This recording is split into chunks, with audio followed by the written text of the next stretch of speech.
Good morning students, मैं नरेंद्र खंगार स्वागत करता हूं आप सबका। बेटा हमारे न्यूमेरिकल्स चल रहे थे। एक वीडियो हमारा ऑलरेडी न्यूमेरिकल का आ चुका है। अगर आपने वीडियो नहीं देखा हो तो मैं डिस्क्रिप्शन में लिंक दे दूंगा, आप जाकर देख लें। आज हम स्टार्ट करेंगे उससे आगे वाले वीडियो, ठीक है बेटा। यानी आगे हम क्या पढ़ने वाले हैं, अब न्यूमेरिकल पढ़ने वाले हैं जो बाकी बचे हुए हैं हमारे। तो हम पढ़ने वाले न्यूमेरिकल नंबर 17। कौन सा पढ़ने वाला है बेटा? न्यूमेरिकल नंबर 17, ठीक है। इस न्यूमेरिकल में आपको दे रखा है, देखो मैंने आपको एक चीज़ पढ़ाई थी अशुद्धि दोष, उसके ऊपर ये न्यूमेरिकल दिया हुआ है। इसमें क्या कर रखा है, NaCl में SrCl2 मिला रखा है और उसके आधार पर फिर हमसे पूछा गया है कि कितनी रिक्तिका बनाएगा, ठीक है बेटा, समझ गए। चलो मैं क्वेश्चन लिखता हूँ पहले, फिर बात करते हैं। यदि NaCl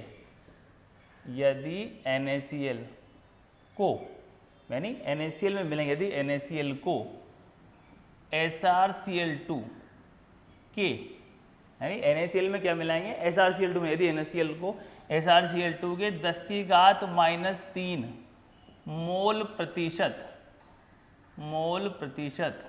से डोपित किया जाए।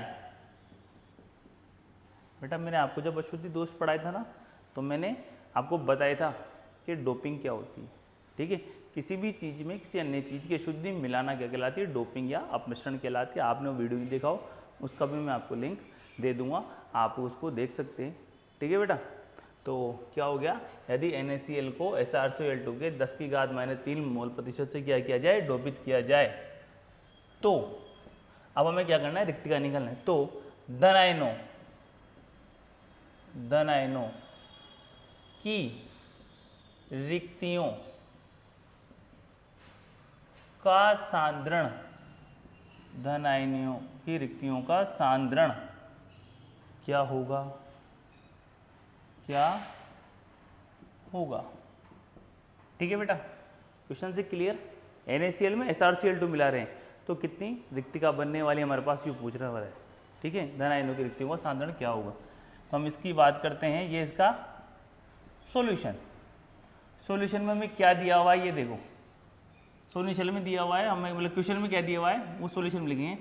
NaCl को क्या करना है, NaCl को SrCl2 के 10⁻³ मोल प्रतिशत दे रखा है, 100 भाग लेने, हमें क्या लेने हैं, 100 भाग लेने, क्या लेने, 100 भाग। तो ये क्या होगा, गिवन दिया गया है हमें भाई, गिवन 100 भाग NaCl, भाई प्रतिशत दिया हुआ है ना, इसलिए अपन ने क्या लिख दिया, 100 भाग लिख दिया। 100 भाग NaCl में, ठीक है, कितना हुआ है, 10⁻³ मोल SrCl2, ठीक है। यदि NaCl को SrCl2 के 10⁻³ मोल प्रतिशत से डोपित किया जाए, यानी 100 भाग NaCl में 10⁻³ मोल कितने मिलाएंगे, SrCl2 मिलाएंगे, तो एक भाग में कितने मिलाएंगे वो निकालना है। तो ये एक भाग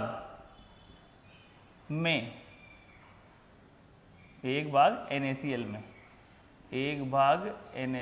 में क्या मान लिया हमने, x मान लिया। कितना मान लिया भाई, 100 भाग NaCl में 10⁻³ मोल SrCl2 मिलाया। यहाँ आप बोलोगे मोल प्रतिशत, तो प्रतिशत को हमने किस में कन्वर्ट कर दिया, 100 में कन्वर्ट कर दिया। तो क्या हो गया, एक भाग NaCl में हमने क्या मान लिया, x। तो निकालो कितना हो गया ये, 100/1 इक्वल टू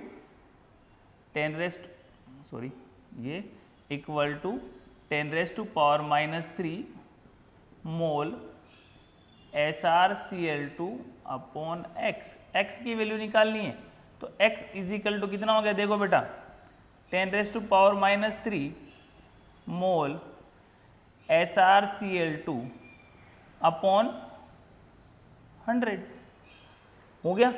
ये नीचे वाला 100 है, 10⁻² प्लस में तो ऊपर चल जाएगा, तो कितना हो जाएगा, 10⁻⁵।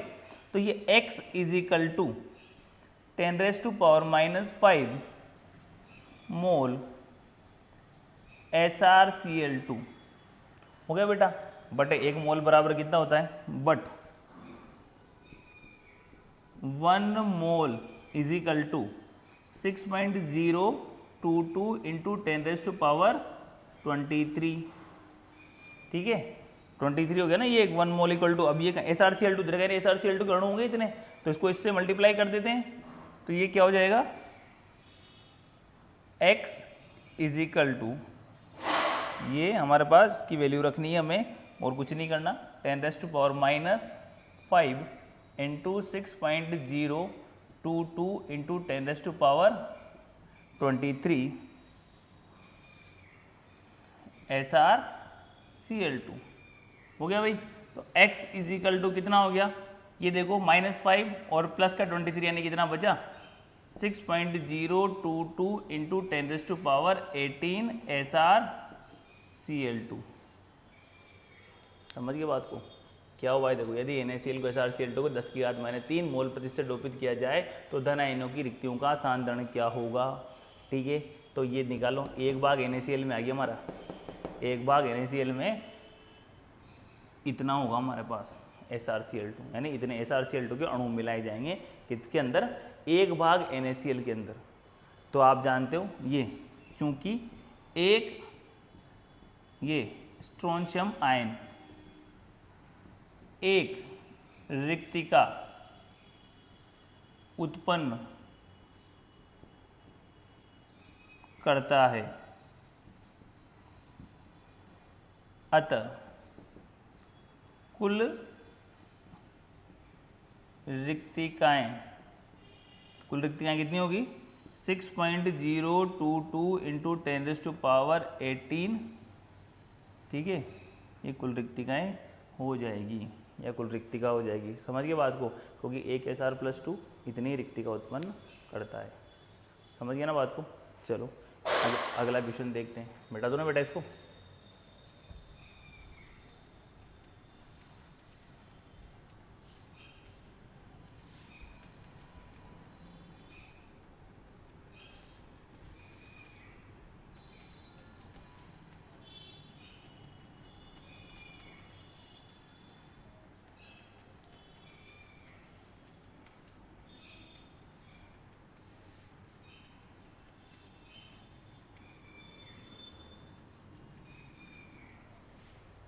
अब देखिए अगला क्वेश्चन, ये है क्वेश्चन नंबर 22, RBSc का बुक का क्वेश्चन नंबर 22 है। इसमें क्या दिया है बेटा हमें, ये Ag यानी सिल्वर का क्रिस्टलीकरण,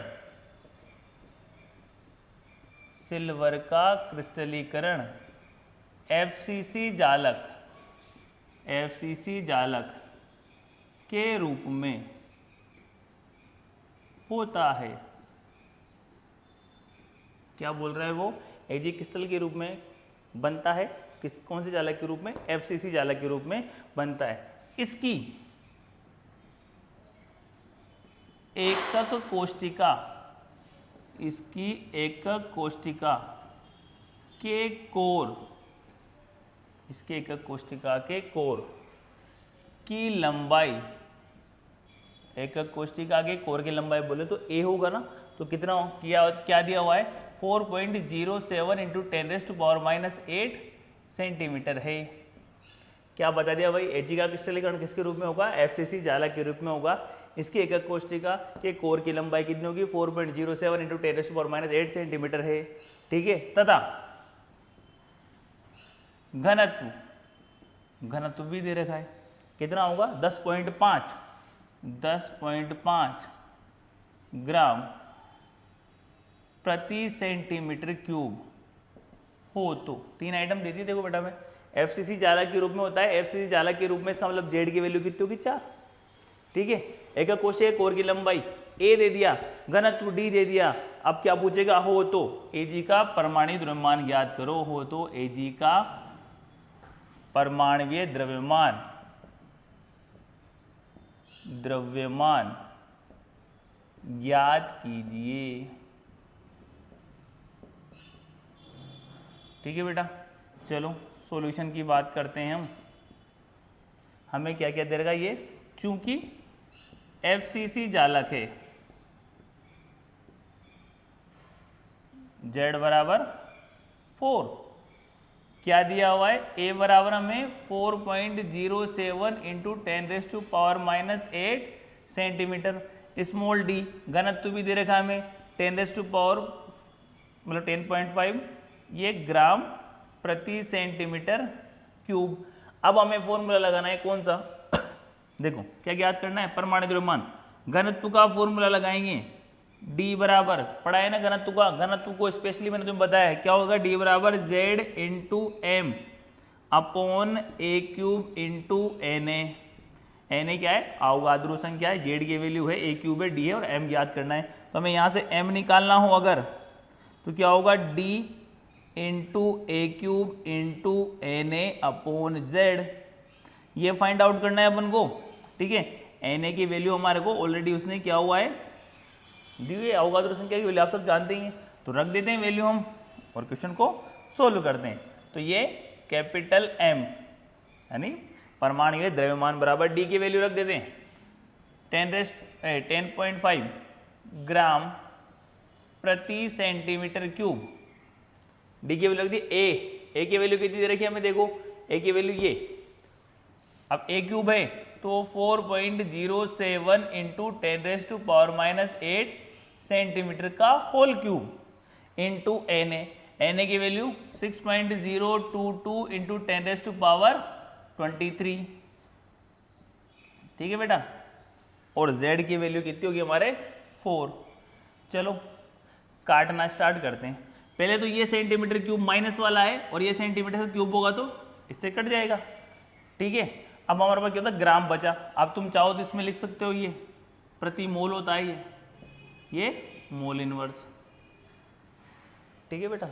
ये परमाणु की संख्या, अणुओं की संख्या सब कितनी प्रति मोल होती है, 1 मोल होती ना। तो देखो अब हम करते हैं इसको सोल्व आगे। M बराबर 10.5 इंटू 4.07 का होल क्यूब, और इसको चेंज करोगे तो कितना होगा, 10 की घात -24। इसको बाहर निकालिए ना तो 10 की घात -24 क्यूब था ना, होल क्यूब 10 की घात -24 हो गया, इंटू 6.022 इंटू 10 की घात 23 अपॉन 4, माइनस का 24 प्लस का 23 यानी माइनस का कितना बचेगा, 1 बचेगा, माइनस का 1, ठीक है बेटा। तो ये M बराबर 10.5 इंटू 4.07 का whole cube into 6.022 into 10⁻⁻1 upon 4, ठीक है। इस 1 को कहाँ ले आएंगे, नीचे ले आएंगे और 4.07 क्या कर देंगे, क्यूब कर देंगे। 10.5 इंटू 4.07 क्यूब करो दिया जाएगा 67.4191, ठीक है। ये क्या होगा बेटा, इसका क्यूब होगा, इंटू कितना हो गया 6.022, ठीक है। और इसको कहाँ ले आए हम, नीचे, -1 को कहाँ ले आए हम, नीचे ले आए। चलो M इज इक्वल टू, जब इनको मल्टीप्लाई करोगे सबको तो आएगा 4262.98 अपॉन 40, ये आने वाला है। जब आप इसको डिवाइड करोगे तो आएगा 106.57 ग्राम प्रति मोल। इस क्वेश्चन के अकॉर्डिंग चांदी का परमाणु द्रव्यमान आ चुका है आपके लिए, समझ गए बात को, ठीक है ना। ये हमारा क्वेश्चन नंबर 22 हो गया। अब हम करें क्वेश्चन नंबर 23।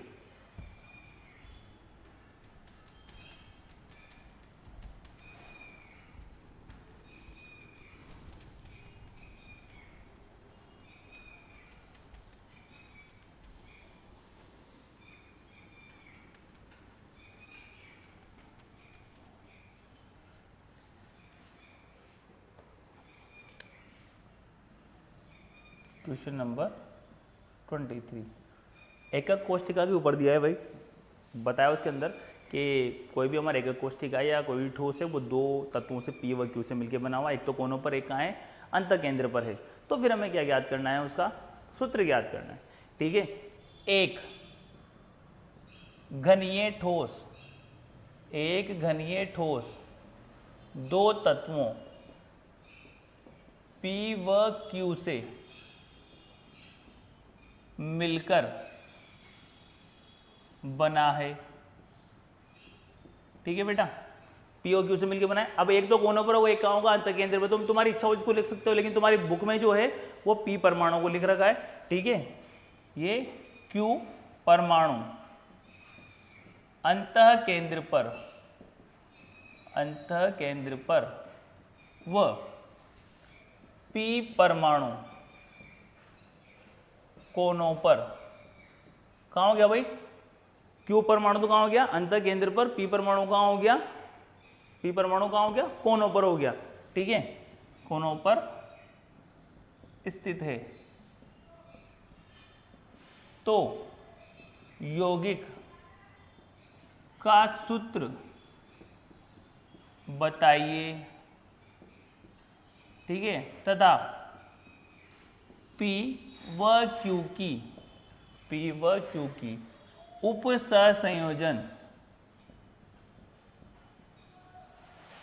सहसंयोजन संख्या भी बताइए। ठीक है साहब, ये हमारा सॉल्यूशन कार्यक्रम स्टार्ट करते हैं सॉल्यूशन का। देखें, P व Q से मिलकर बना है, Q अंतः केंद्र पर है, P परमाणु का है कोनों पर है, तो ये P कोनों पर उपस्थित, अतः इसकी संख्या कितनी होगी भाई, कोनों की संख्या इंटू योगदान, ये कोनों की संख्या इंटू योगदान। तुम्हें पता है कोने कितने होते हैं, 8 इंटू योगदान में कितना, 1/8 बराबर कितना आ गया 1। ठीक है, अब बात करते हैं Q की संख्या।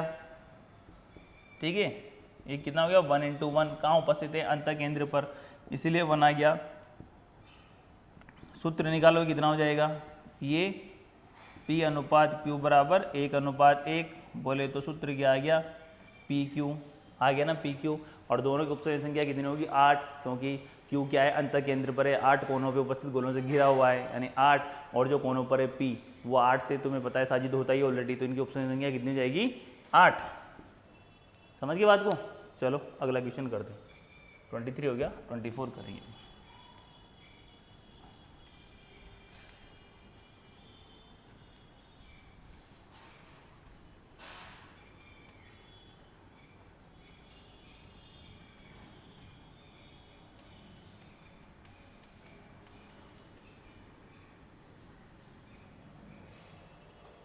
क्वेश्चन नंबर 24 दिया हुआ है, नायोबियम का क्रिस्टलीकरण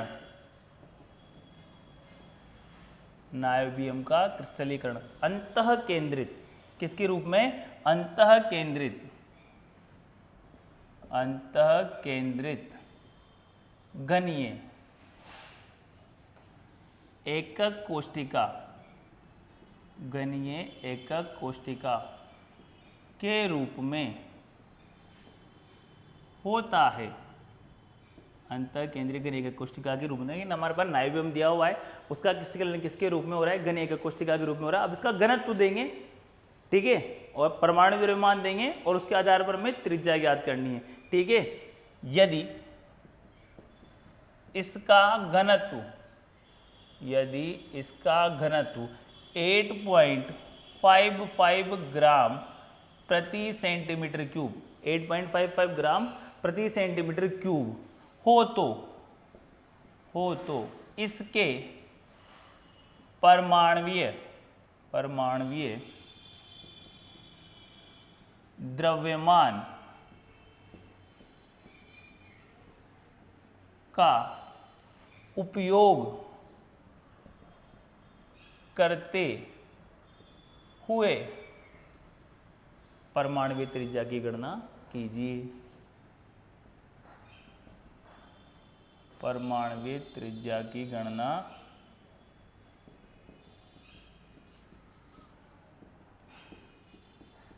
कीजिए सर।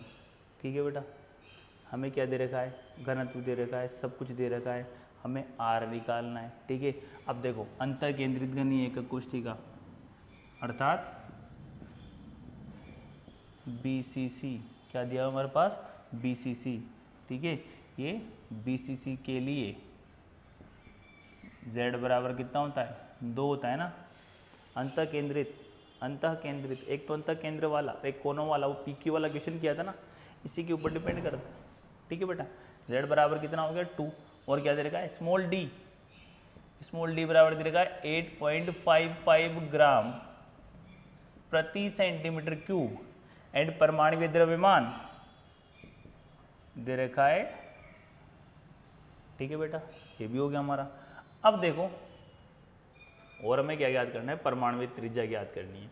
क्या ज्ञात करनी है, परमाणु त्रिज्या। अवगाद्रो संख्या की वैल्यू सबको पता ही है, हमें तो ये ज्ञात करनी है।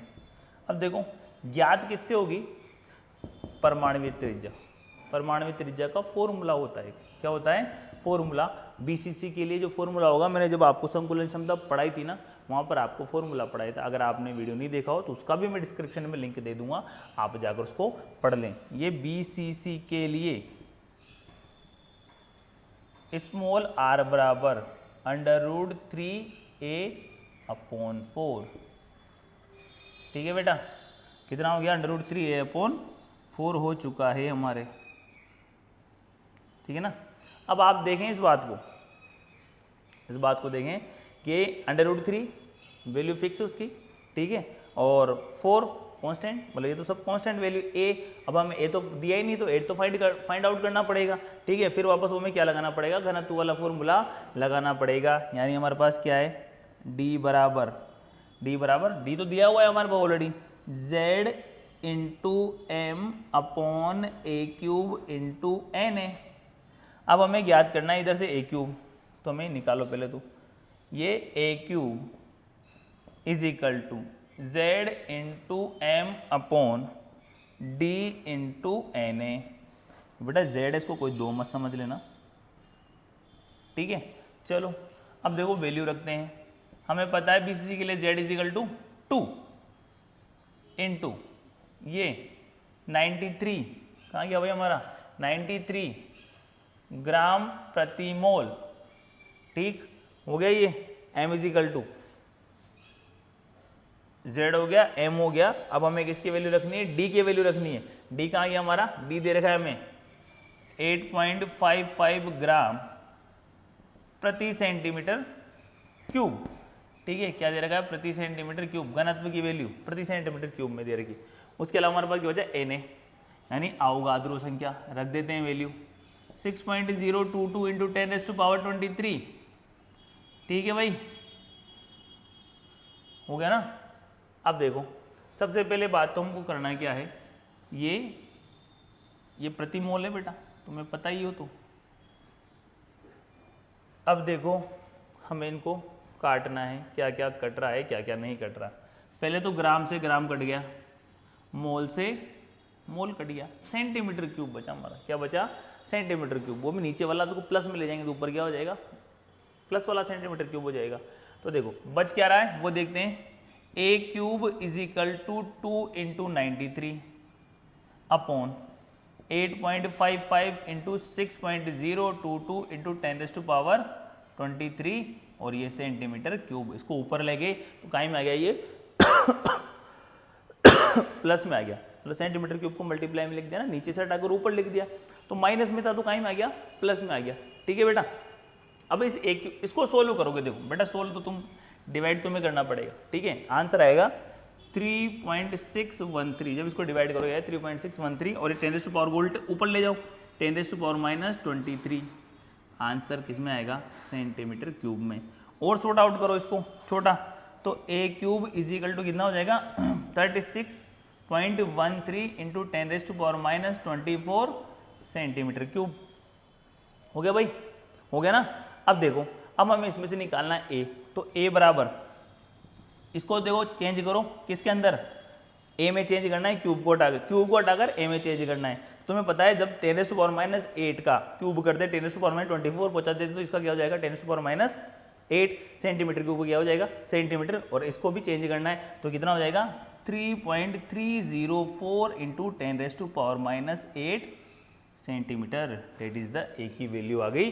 अब इस ए की वैल्यू कहाँ रखना है, इस वाले फॉर्मूले में रखना है। ठीक है बेटा, तो r इज इक्वल टू √3 की वैल्यू कितनी होगी, देखो इस a की वैल्यू कहाँ रखना है इसमें, r बराबर √3 की वैल्यू कितनी होती है 1.732। ये इधर लिख देता हूँ, √3 इज इक्वल टू 1.732। तो R इज इक्वल टू कितना हो जाएगा 1.732 इंटू ए की वैल्यू 3.304 इंटू 10⁻⁻8 सेंटीमीटर अपॉन 4।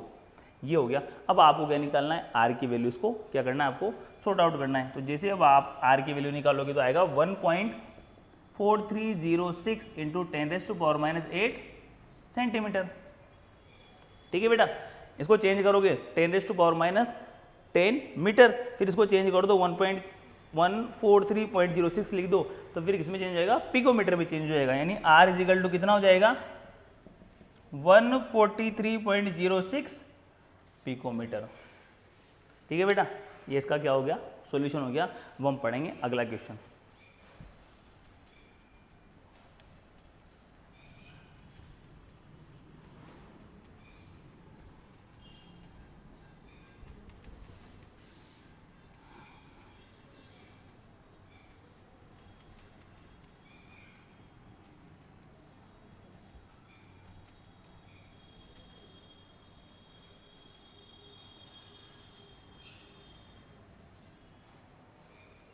ठीक है बेटा, क्वेश्चन नंबर 25।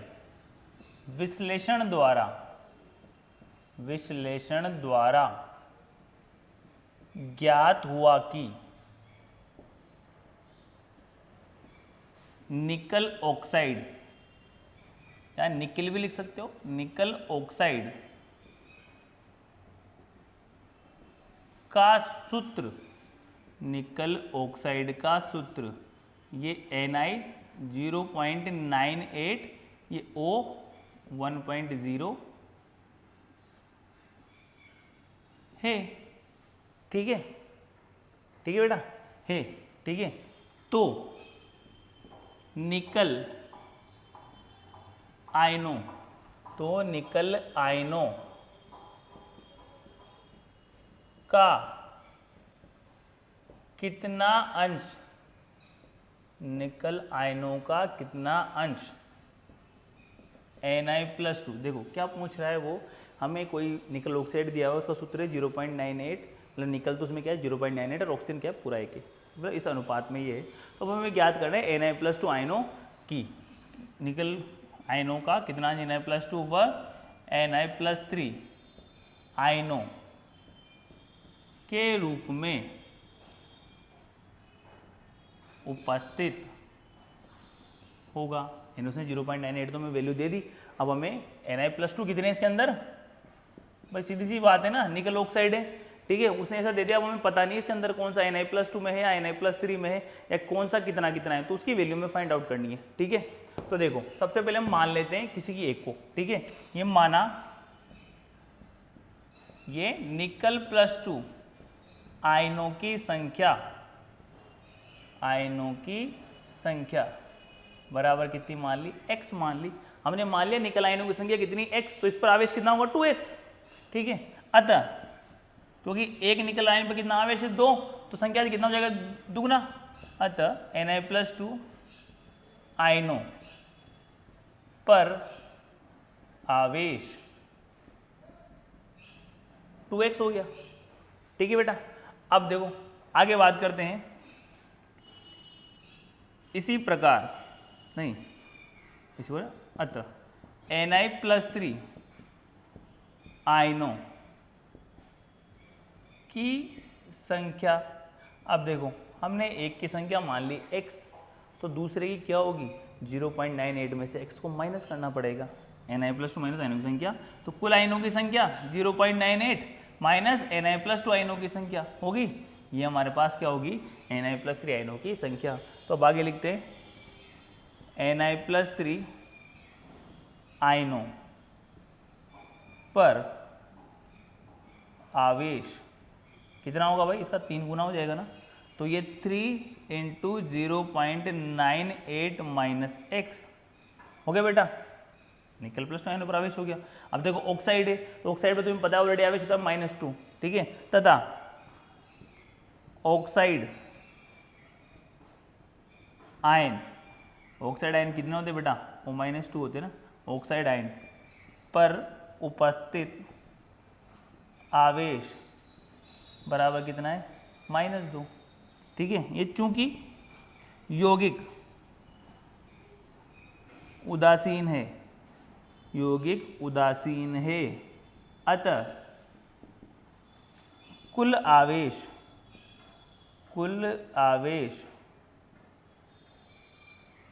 शून्य होगा।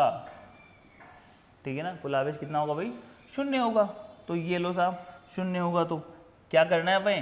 कुल आवेश कैसे शून्य होगा? Na+2 पर आवेश प्लस Na+3 पर आवेश प्लस ऑक्साइड आयनों पर आवेश। तो क्या हो जाएगा? देखो ये Na+2 पर आवेश 2x प्लस Na+3 आयनों पर आवेश ये 3 × 0.98 माइनस x। ठीक है, -2 बराबर 0। निकल +2 आयनों का आवेश, Na+3 आयनों का आवेश और ऑक्साइड आयनों का आवेश। ठीक है ना बेटा, ये किसका आवेश है? Na+2 का। ये किसका है? Na+3 का। और ये किसका है? ऑक्साइड का। ठीक है, तो कितना हो जाएगा? 2x। अब देखो प्लस इसको इससे मल्टीप्लाई करो 2.94 आएगा, माइनस इसको इससे मल्टीप्लाई करो 3x और ये -2 = 0। 2x 3x कितना बचा? माइनस का 1x बचा, -x = ये 2 उधर जाएगा, प्लस का 2 हो जाएगा और ये उधर जाएगा तो माइनस का हो जाएगा, यानी कितना बचेगा? -0.94। इसमें से इसको घटाओ ना, इसमें से इसको घटाओगे तो 2.94 -2 यानी प्लस का 0.94 बचेगा। इसको उधर ले जाओगे, माइनस का 0.94 हो जाएगा, ये माइनस से माइनस कट जाएगा तो टोटल कितना हो जाएगा? x = 0.94। Na+2 आयनों की संख्या कितनी आएगी? 0.94 आएगी इनमें से। ठीक है, तो अब अपन को क्या निकालना है? प्रतिशत निकालनी है। क्या निकालनी है? प्रतिशत निकालनी। ठीक है बेटा, क्या निकालनी है? प्रतिशत। तो ये या फिर अंश Na+2 आयनों का अंश = कितना हो जाएगा? Na+2 आयनों की संख्या अपॉन कुल आयनों की संख्या इंटू 100 होगा 96%। कितना हो गया बेटा? 96%। ठीक है, Na+2 आयनों की संख्या। इसी प्रकार ये Na+3 आयनों की संख्या, Na+3 आयनों की संख्या बराबर कितना हो जाएगा? 100 - 96 = 4%। ये आपका सोल्यूशन हो गया। ठीक है बेटा, हो गया ना? किसी को कोई कन्फ्यूजन हो तो बताओ। अगर किसी को कोई कन्फ्यूजन है तो मुझे कमेंट कर सकता है। वीडियो पसंद आया तो वीडियो को लाइक करें, शेयर करें और सब्सक्राइब कर दें। बेल आइकन को दबाएं और ऑल पर क्लिक कर दें ताकि मेरा हर वीडियो आप तक पहुंच सके। मिलते हैं नेक्स्ट वीडियो में, तब तक के लिए धन्यवाद। जय हिंद।